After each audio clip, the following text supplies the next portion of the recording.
I am in the most desperate moment of my life. I'm shaking with every ounce of blood in my body. I can't even bring myself to cry. I look up fearfully with a stiff face. In front of me are the divorce papers, and my husband, with a worried smile on his face, insulting me and my parents. I knew I deserved a woman who was highly educated and classy. At least not a woman who inherited her parents' genes from a middle school graduate. You are useless. You are nothing but a piece of trash to me.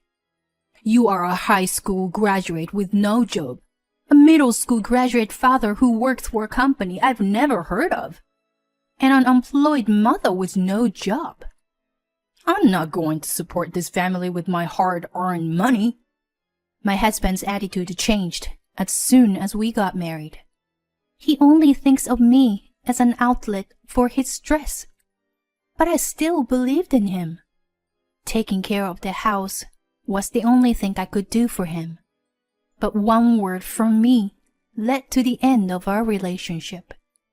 It must have been humiliating for him to be confronted by me, a high school graduate, no matter what.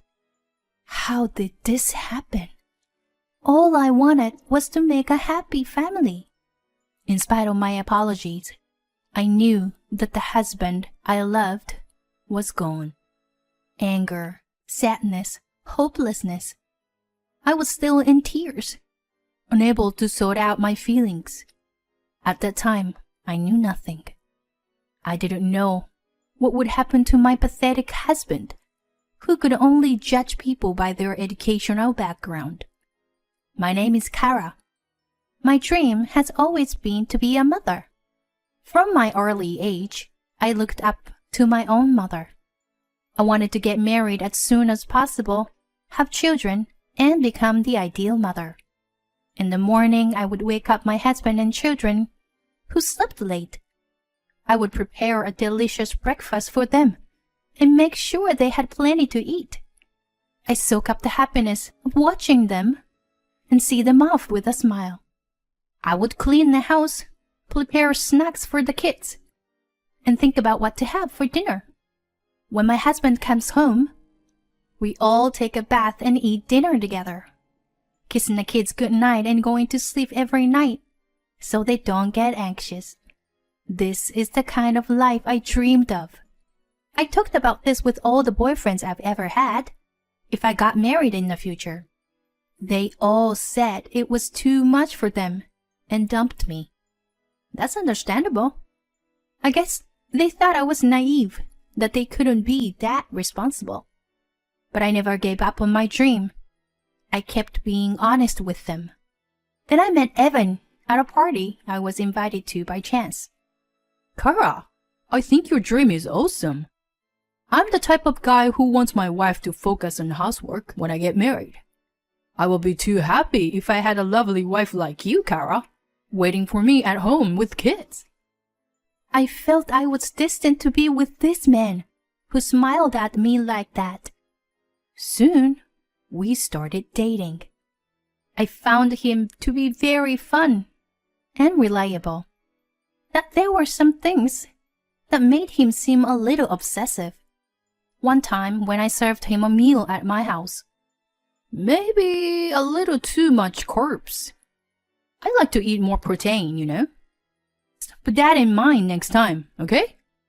And one day when we were out taking a walk together, a kid bumps into him, and the kid apologized. Hey, did you play in the sandbox? Damn, I got a little dirty. Don't worry, kid. I'm not gonna ask you to bring your parents over. But some adults can be really scary, you know? You better watch out. Got it? I felt my husband was a bit mean in the way he said it, but I believed he was a nice, kind, and reliable guy. I decided to marry him after 6 months of knowing him. My father had a somewhat unconvinced look on his face. My mother agreed, saying if it would make me happy. My husband's parents accepted me as well. We got married and became a couple. I quit my job and spent every day doing housework. Every day, I was living my dream. I accepted all his criticism of my cooking and housework as great advice for a happy marriage.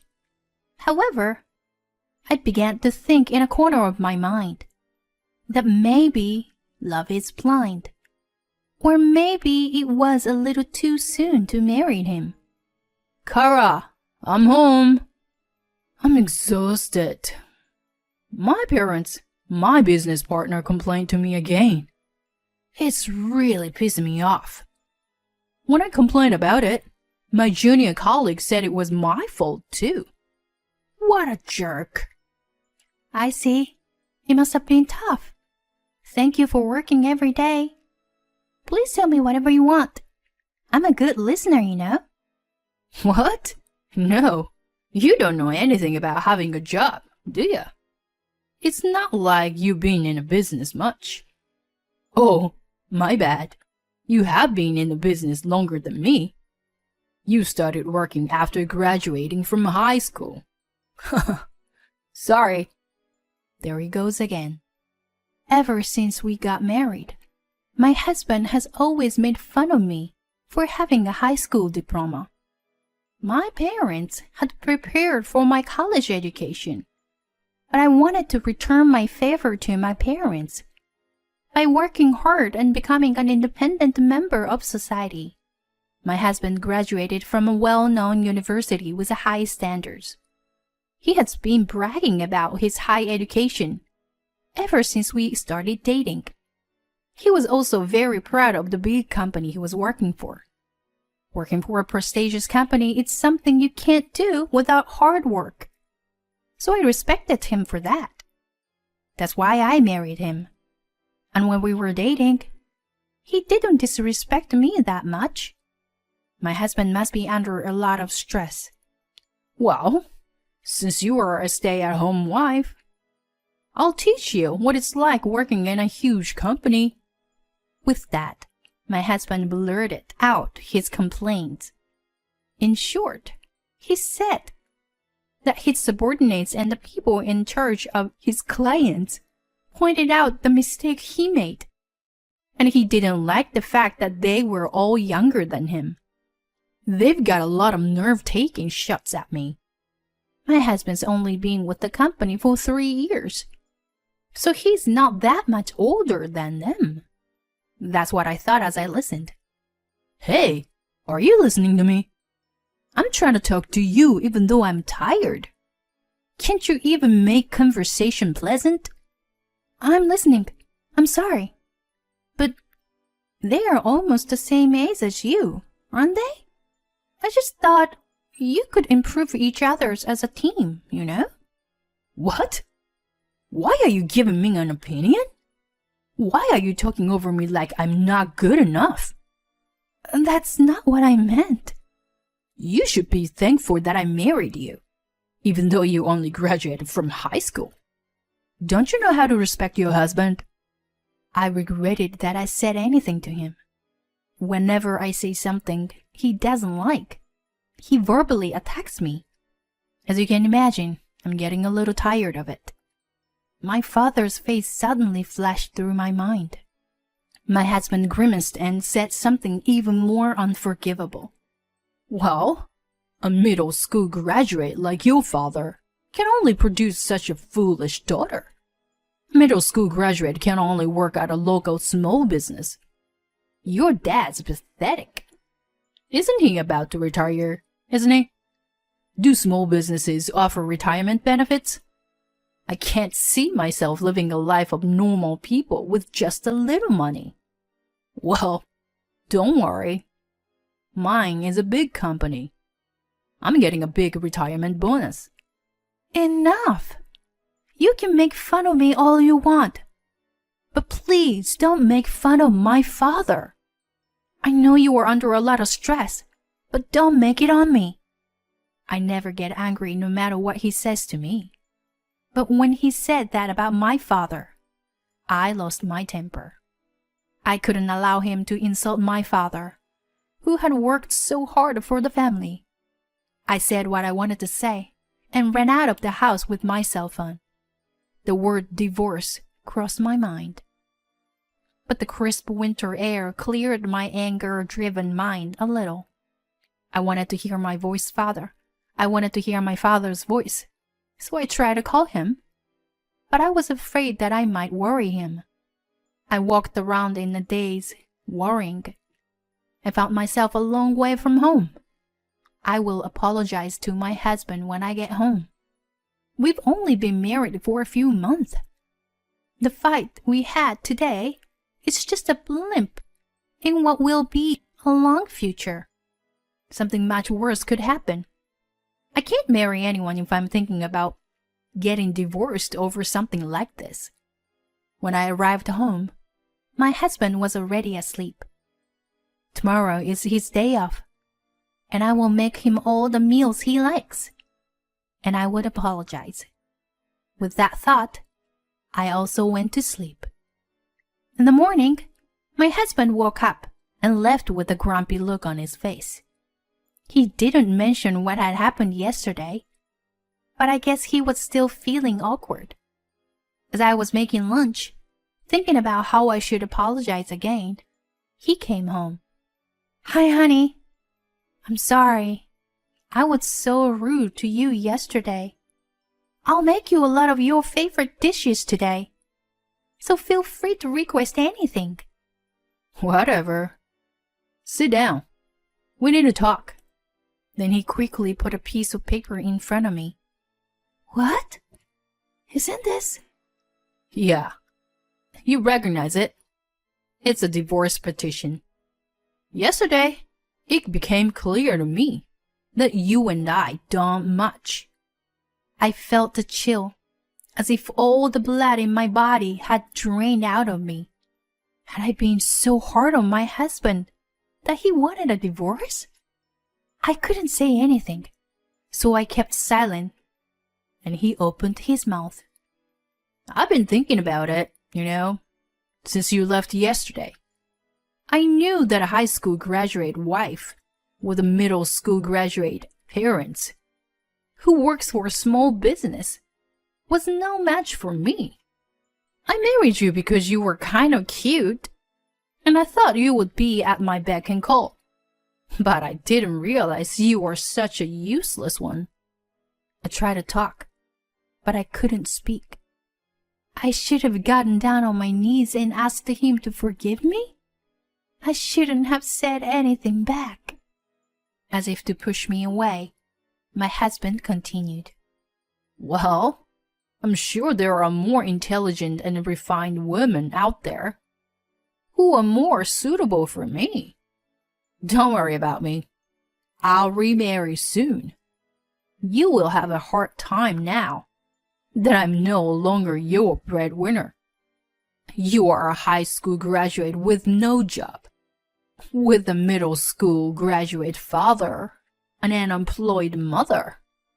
I don't want to have to support a bottom-feeding family like this with the money I earn. My husband smirked and fluttered the divorce papers in front of me. You should look up divorce procedures on the internet.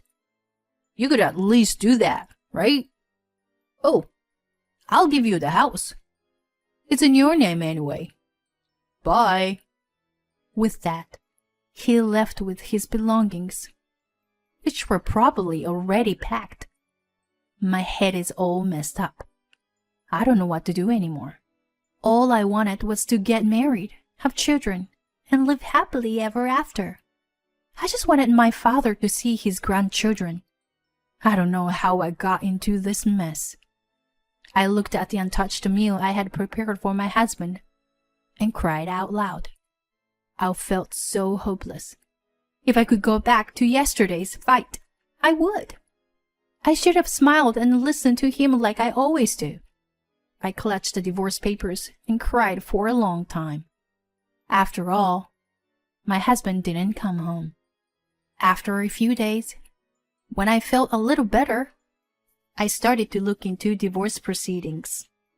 I went back to my parents' house for the time being. While I was in a daze, I received a call on my cell phone. Oh, Kara? Can I meet your father? I'd like to talk to him. I didn't know that the company he works for was so famous. I knew it. He called. I was just thinking over the past few days that my ex-husband must be in a lot of trouble right now. The company my father works for is a long-established local publicity traded company that's pretty well known in the area. It just so happened that my father and a friend from work were talking about my divorce. I had mentioned my ex-husband's behavior towards me as a topic of conversation. Sure enough, my father's friends who were close to us were offended. They even contacted me out of concern. The rumor kept spreading, and to my surprise, they reached the company where my ex-husband worked. It was affecting my ex-husband's position at the company. I heard that he was trying to make me the bad guy about this divorce. But when the board members heard the rumors and confronted him, he relented and told them the truth. My ex-husband was even considered for disciplinary action by the company. I was sure he would come crying to me. But I didn't care about my ex-husband anymore. I was more impressed by my father's ability to build relationships with integrity. I had a newfound respect for him. My father was the one who was most surprised, actually. So, I am in trouble. You understand it, right? Your husband, the man you love so much, is in trouble. If your father would just talk to me, this will all be over. And then we'll be together again. And if you want, you can bring your father to live with us, you know. We'll make it as good as it was, if not better. You want me with you, don't you? No one's gonna take you, a high school graduate, and an employed woman like you, anyway. What? What are you talking about? First of all, we are divorced. We're already strangers. Wouldn't it be great if you lose your job, you don't have to make any mistakes, and people won't point them out? You're not going to be under any stress. Good for you. And I have a job, you know. I'm making a good living, thank you very much. I don't have to care about your stupid idea of educational backgrounds. And I don't have to be made fun of anymore. I am very content every day. I mean, why don't you rely on the person you're cheating on me with? I'm not the one you should rely on, am I? What are you talking about? My ex-husband got flustered and clumped up. The day my ex-husband confronted me for the divorce paper and left me, after I had cried a lot, it occurred to me. He left me so easy. It was a woman's intuition, or some kind of a gut feeling. I wondered if there was a possibility that he was cheating on me. I immediately hired a private detective. Soon after, they found a lot of evidence, and I decided to divorce him. I prepared everything I could to get everything I could. Anyway, I know all about it. I'm going to file a claim for alimony against you and your partner. Moreover, if you are going to ask for a favor, you should have a way of asking for it. Well, I guess you are the type of person who can't do that. I don't want to be with someone like that. It's a waste of my time. Why did I hang on to this guy? If I could go back in time, I would like to slap myself for letting you deceive me like that. What the hell, Kara? Who do you think you are? It's all your father's fault for being a middle school graduate. Don't talk to me like that. I'll sue you for libel. Don't underestimate me. Prepare yourself. With that, he hung up. That night, my ex-husband visited my parents' house. My ex-husband started cursing my father and me and making a scene. My mother called the police, and and submitted the recording I had made. When my ex-husband called me earlier that day, my mother told me to record it. That was immediately reported to my ex-husband's company, and he was dismissed from his job. When I asked for alimony at that time, my ex-husband came to my parents' house again and went on a rampage. He was taken to the police again for vandalism and was finally charged. He won't be able to get out for a while. After a while, I bought an apartment with the money that had been paid to me. My parents took the opportunity to sell the house and move into a nice apartment as well. Retirement benefits are just a system. Not a few companies don't offer it. My mother, not knowing what the future would bring, started building assets early on. When she came to realize it, it was a considerable amount of assets. I think it's foolish to assume that people don't have money just because of their educational backgrounds. Even if your father retires, it won't matter at all. We have plenty of savings, my mother said with a big smile on her face. Not only my father, but also my mother is great. What wonderful parents I was blessed with. It is fact that my marriage was a failure. But if you ask me if it was all misfortune, it wasn't. I learned a life lesson. I can't even think about marriage right now. But if I meet a wonderful person someday, I hope to make a wonderful couple like my father and mother.